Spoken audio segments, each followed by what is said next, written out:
Assalamualaikum warahmatullahi wabarakatuh. Alhamdulillahirabbil alamin. Asyhadu an la ilaha illallah wa asyhadu anna Muhammadan abduhu wa rasuluh sallallahu alaihi wasallam wa ala alihi wa ashabihi amma ba'da.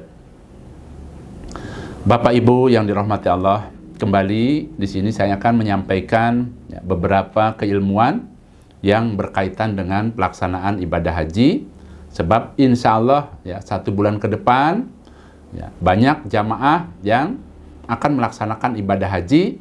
Untuk itu di sini Abah akan berpesan, akan memberikan pembekalan agar Bapak Ibu betul-betul bisa melaksanakan ibadah haji dengan sempurna. Untuk itu Abah akan jelaskan apa yang menyebabkan seseorang itu gagal hajinya atau tidak sah hajinya. Nah, di sini Abah akan jelaskan namanya rukun haji.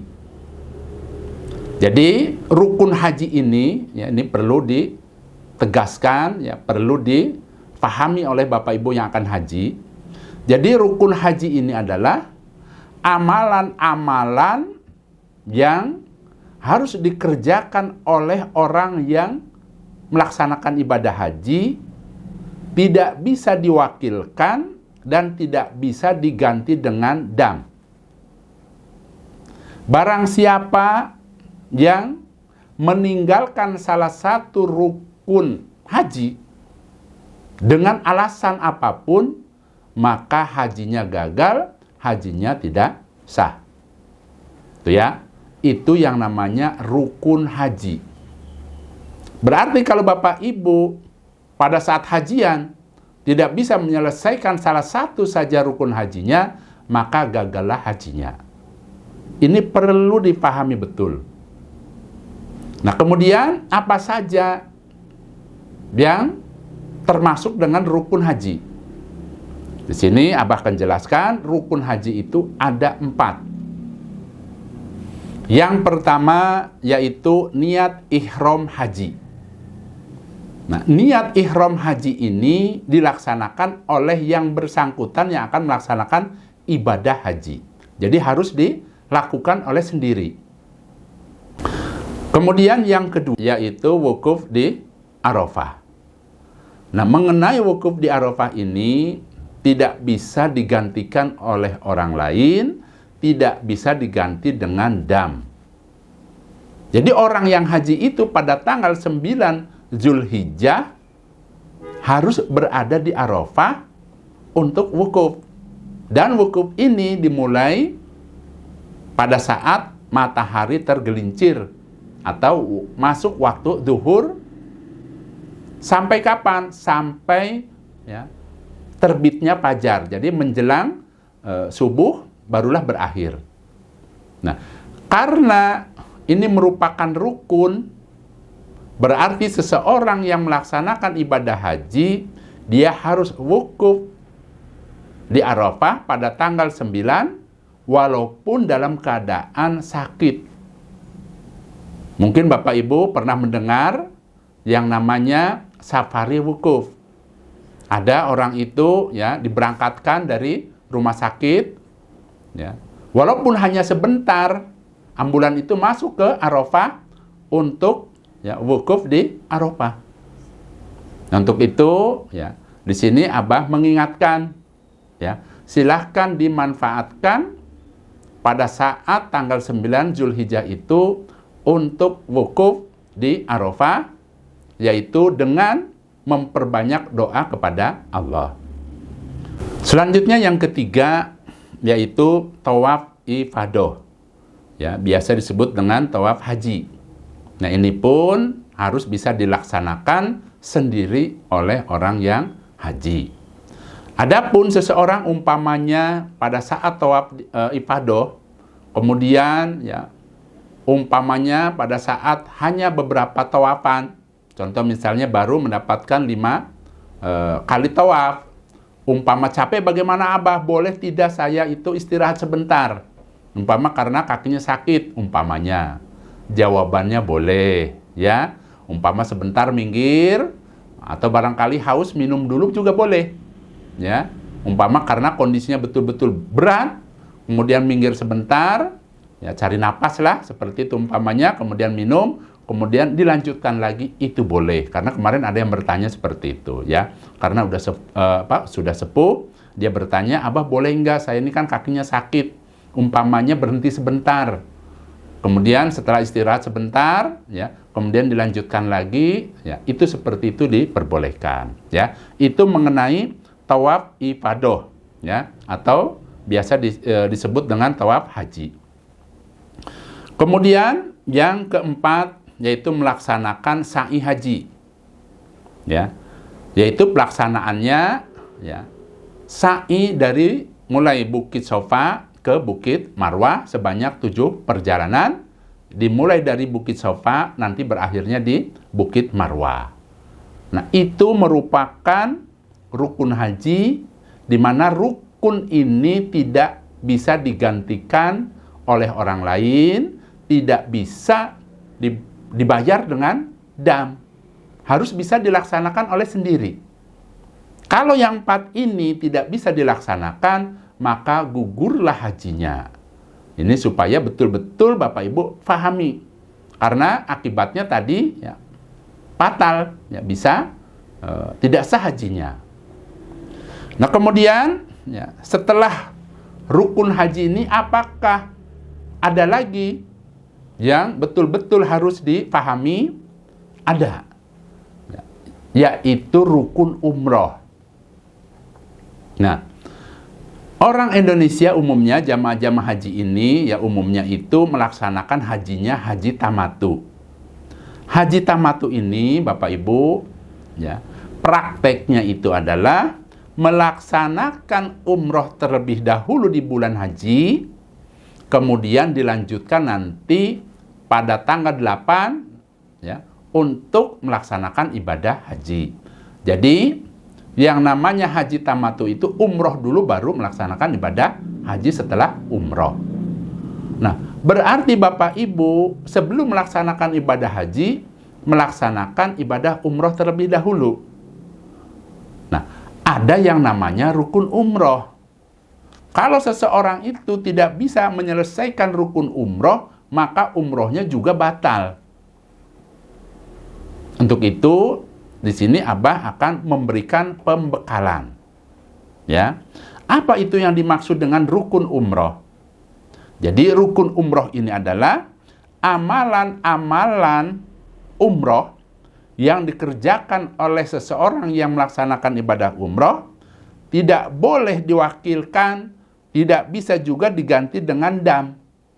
Barang siapa yang salah satu rukun umroh ini tidak bisa diselesaikan, maka umrohnya tidak sah. Jadi kalau tidak bisa menyelesaikan seluruh rukun umroh atau salah satu saja, maka tidak sah umrohnya. Ada berapa rukun umroh, Abah? Semuanya ada 4. Yang pertama, niat ihram umroh. Ya, niat ihram umroh. Orang yang akan umroh, dia harus niat di dalam hatinya akan berihram untuk umroh. Itu harus dilakukan oleh orang tersebut. Jadi dilakukan oleh dirinya. Yang kedua yaitu tawaf di Baitullah sebanyak 7 putaran. Itu rukun umroh yang kedua. Yang ketiga, sa'i antara Sofa dan Marwah. Sa'i Sofa Marwah sebanyak 7 perjalanan, dimulai dari Bukit Sofa dan berakhir di Bukit Marwah. Itu yang ketiga. Selanjutnya yang keempat, ya, rukun umroh ini adalah di dalam melaksanakan rukun umrohnya itu harus berurutan.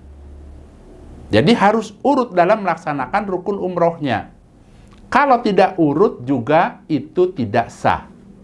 Ya, tidak bisa umpamanya setelah niat ihram kemudian sa'i dulu. Jadi harus berurutan. Itu ketentuannya seperti itu. Itu yang namanya rukun umroh. Nah, kemudian Apa bedanya dengan wajib umroh? Kan mungkin Bapak Ibu supaya tahu juga. Kalau tadi kan tidak, yang namanya rukun itu kan tidak tergantikan. Tidak bisa diganti dengan dam. Nah, maksudnya tidak bisa digantikan dengan orang lain dan tidak bisa dibayar dengan dam, tidak bisa. Nah, yang ini Abah akan jelaskan mengenai kewajiban atau wajib. Ya, ada wajib haji, ada yang namanya wajib umroh.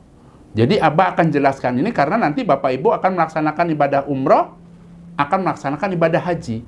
Dua-duanya akan dilaksanakan karena melaksanakan ibadah haji tamatu. Jadi umroh dulu baru haji. Nah, yang dimaksud dengan wajib haji, jadi Abah akan jelaskan wajib haji. Jadi wajib haji ini Bapak Ibu, amalan-amalan haji yang wajib dikerjakan. Barang siapa yang meninggalkan salah satu dari wajib haji, maka baginya wajib menyembelih dam. Adapun hajinya tetap sah. Barang siapa yang tidak mampu menyembelih dam, maka dia wajib berpuasa 10 hari. Itu yang namanya tadi apa? Wajib haji. Abah ulangi nih ya, supaya paham. Wajib haji adalah amalan-amalan orang yang haji yang wajib dikerjakan. Barang siapa yang meninggalkan salah satu dari wajib haji, maka baginya wajib menyembelih dam. Adapun hajinya tetap sah. Barang siapa yang tidak mampu menyembelih dam, maka dia wajib berpuasa 10 hari. Itu ya. Kalau dia tidak sanggup menyembelih 1 ekor kambing umpamanya, ya boleh diganti dengan puasa 10 hari. Ya, prakteknya adalah 3 hari di masa haji dan 7 hari di tanah air setelah kepulangan dari haji. Itu prakteknya seperti itu. Kalau tidak sanggup menyembelih dam. Nah, adapun wajib haji ini semuanya ada 7. Pertama, yang ke-1 yaitu niat ihram haji di mikot. Hukumnya wajib. Jadi orang yang akan melaksanakan haji, dia wajib bermikot pada saat dia akan niat ihram. Jadi niat ihramnya harus di mikot. Hukumnya wajib. Yang kedua, tidak meninggalkan Arafah pada saat wukuf di Arafah sampai dia itu menemui yang namanya matahari terbenam. Tapi ini bagi yang wukuf tanggal 9 Zulhijjah datang ke Arafahnya itu pada siang hari. Jadi kalau seseorang itu haji datang ke Arafahnya siang hari, kemudian dia wukuf dimulai dari awal, semenjak tergelincirnya matahari dia berada di Arafah untuk wukuf, maka dia wajib tinggal di situ sampai boleh meninggalkan Arafah, menunggu sampai apa? Sampai terbenamnya matahari. Itu ya. Itu kewajibannya. Tidak boleh meninggalkan Arafah sebelum tenggelamnya matahari. Nah, adapun orang yang datang ke Arafahnya itu malam hari, umpama ada orang sakit, kemudian pakai ambulan masuklah ke Arafah. Nah, itu tidak ada ketentuan harus berapa lama di situ. Silahkan umpamanya setengah jam di situ, kemudian keluar dari Arafah, boleh seperti itu. Adapun tadi Abah sudah jelaskan, waktu wukuf itu dimulai pada saat matahari tergelincir atau pada saat masuk waktu duhur sampai datangnya fajar, yaitu menjelang subuh. Hanya saja kalau datangnya siang hari, pada saat akan wukuf di Arafah, datangnya siang hari, maka dia tidak boleh meninggalkan Arafah sebelum matahari terbenam. Kalau sudah matahari terbenam, barulah dia boleh meninggalkan Arafah menuju ke Muzdalifah. Itu maksudnya. Selanjutnya yang ketiga yaitu mabit di Muzdalifah. Itu yang ketiga, hukumnya wajib. Kemudian yang keempat, yang wajib haji yang keempat yaitu melempar jumroh Aqobah pada tanggal 10 Zulhijjah dan melempar jumroh ula wusta Aqobah yaitu pada hari tasyrik tanggal 11, 12, 13. Itu hukumnya wajib. Apabila tidak bisa, boleh diwakilkan. Ya, jadi wajib ini boleh diwakilkan. Makanya mungkin pernah mendengar ada orang itu sakit umpamanya pada saat waktunya melempar, yaitu boleh diwakilkan. Itu ya. Hanya saja prakteknya apabila seseorang ingin mewakilkan orang yang sakit ya, untuk melempar jumroh, prakteknya yaitu dia harus melaksanakan ya, melempar jumroh untuk dirinya dulu sampai selesai. Barulah kemudian dia melempar ya, mewakilkan untuk orang lain. Itu caranya seperti itu. Kemudian yang kelima, wajib haji ini adalah ya, cukur gundul atau cukur pendek pada saat tahallul. Itu hukumnya wajib. Selanjutnya yang keenam, ya, kewajiban orang yang haji yaitu mabit di Mina pada malam hari tasyrik yaitu tanggal 11, 12, 13 Zulhijjah. Ya, jadi pada tanggal 11, 12, 13 Zulhijjah ini ya, Bapak Ibu wajib bermalam di Mina. Ya, maksudnya mabit di Mina. Kemudian yang terakhir yang ketujuh yaitu melaksanakan tawaf wada. Itu hukumnya wajib ya bagi Bapak Ibu yang melaksanakan ibadah haji. Nah, hanya saja untuk tawaf wada ini dijelaskan ada dalam hadis itu diperbolehkan tidak melaksanakan tawaf wada yaitu bagi orang yang haid, kemudian bagi orang yang nifas, dan juga bagi penduduk Mekah atau mukimin yang memang betul-betul dia tinggal di Mekah. Itu ya, tidak perlu melaksanakan tawaf wada. Ya, maksudnya boleh tidak melaksanakan tawaf wada karena haid, karena nifas, atau bagi penduduk Mekah. Ya, jadi penduduk Mekah karena tinggal di Mekah maka tidak wajib melaksanakan tawaf wada. Itu ya. Nah, itu ya 7 kewajiban bagi orang yang melaksanakan ibadah haji. Selanjutnya di sini Abah akan jelaskan mengenai wajib umroh. Jadi wajib umroh ini Bapak Ibu ya Abah akan jelaskan amalan-amalan pada saat umroh yang wajib dilaksanakan.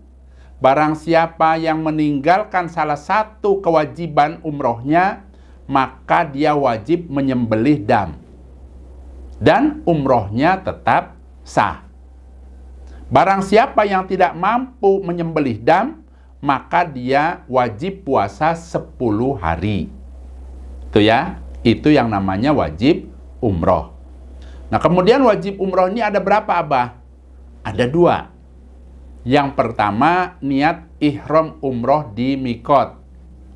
Yang kedua, yaitu cukur gundul atau cukur pendek pada saat tahallul. Maksudnya setelah selesai sa'i. Itu kewajibannya. Ya.